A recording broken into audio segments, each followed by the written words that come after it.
ඔයාලා අහලා තියෙනවද රාජාලියයි කතාව?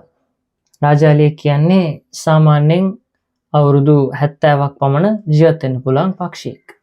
මේ රාජාලිය තමයි කුරුළු ලෝකයේ වැඩිම කාලයක් ජීවත් වෙන්න පුළුවන් පක්ෂිය. හැබැයි මේ රාජාලියට අවුරුදු 30ක් වගේ වෙනකොට රාජාලියට සිද්ධ වෙනවා තමන්ගේ ජීවිතේ වැදගත්ම තීරණය ගන්න.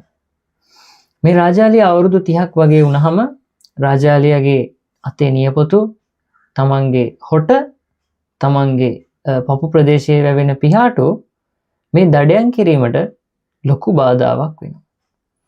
රාජාලියගේ නියපොතු කලින් තිබ්බට වඩා ගොඩාක් වක් වෙනවා. රාජාලියගේ හොට ගොදුරු අල්ලා ගන්න බැරි තරමටම මොට වෙනවා. තව රාජාලියගේ පපු ප්‍රදේශයේ පිහාටු නිසා රාජාලියගේ වේගය අඩාල වෙනවා. මේ රාජාලිය අවුරුදු 30 දී ගන්න තීරණය අනුව මේ රාජාලියා තව අවුරුදු 30ක් ජීවත් වෙනවද එහෙම නැත්නම් මැරෙනවද කියන එක තීරණය වෙනවා. ඉතින් මේ රාජාලියෝ කූඩු හදන්නේ ලොකු තිරිවානගල් කඳු තියෙන තැනක. ඉතින් මේ රාජාලියා තමන්ගේ ඒ ගුහාවට ඒ වාසස්ථානයට ආපහු යනවා. රාජාලියා මේ විදිහට තමන්ගේ වාසස්ථානයට ගියාට පස්සේ පියවර 3කින් මේ රාජාලියාගේ වෙනස් වීම ඔහු පටන් ගන්නවා. ඉතින් මුලින්ම වේගෙන් පියාසර කරගෙන ගොස් ගලක හප්පා තම හොටය කඩා දමයි. මෙතනදී රාජාලිය කරන්නේ වේගෙන් පියාඹගෙන ඇවිල්ලා ගල්වල තමන්ගේ හොට වද්දලා අර මොට කොටස හොටෙන් කඩා දාන එක. ඊට පස්සේ රාජාලියා දවස් 50ක් 55ක් වගේ කාලයක් මේ හොට නැතුව ආහාර නැතුව ජීවත් වෙනවා. ඉතින් මේ දවස් 55 ඇතුළතදී රාජාලියව අල්ලගන්න පිඹුරෙක් ආවත් ඔහු මේ හොටය හොලවන්නේ නැහැ. මොකද ඒ හොටේ කැඩුණු තැනින් වැగిරෙන ලේ වලින් තමයි මේ රාජාලියගේ අලුත් හොට නිර්මාණය වෙන්නේ. ඉතින් මේ විදිහට දවස් 55ක් විතර ගිහිල්ලා රාජාලියගේ හොට වැවුණාට පස්සේ රාජාලිය දෙවෙනි පියවර පටන් ගන්නවා. මෙතනදී ඔහු තමන්ගේ නියපොතු ගල් කුලක අතුල්ලලා මේ නියපොතු ටිකත් රාජාලියා කඩා ගන්නවා. ඊට පස්සේ තවත් දින 55ක් විතර මේ නියපොතු කැඩුණු තැන් වලින් වැగిරෙන සැරවත් එක්ක රාජාලියා ජීවත් වෙනවා.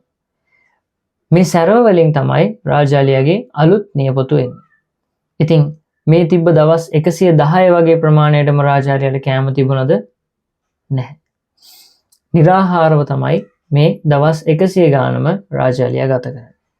ඊට පස්සේ මේ හොටයයි නියපොතුයි වැවුණට පස්සේ රාජාලියා තමන්ගේ ඝනව වැඩිලා තියෙන පිහාටු එකින් එක ගලවලා දානවා.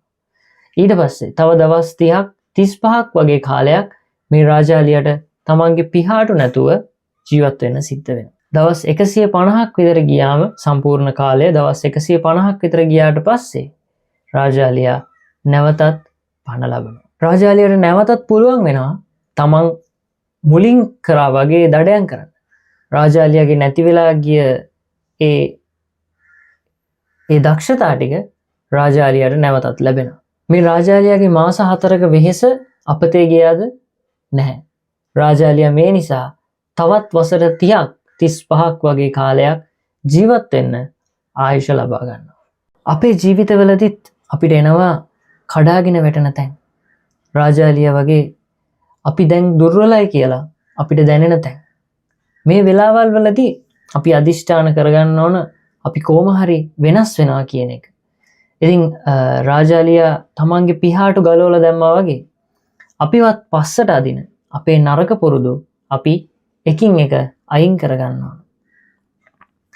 ඉතින් මේ රාජාලිය කියන්නේ දැඩි තීරණ ගන්න තනිව නැගී සිටින පක්ෂියෙක්.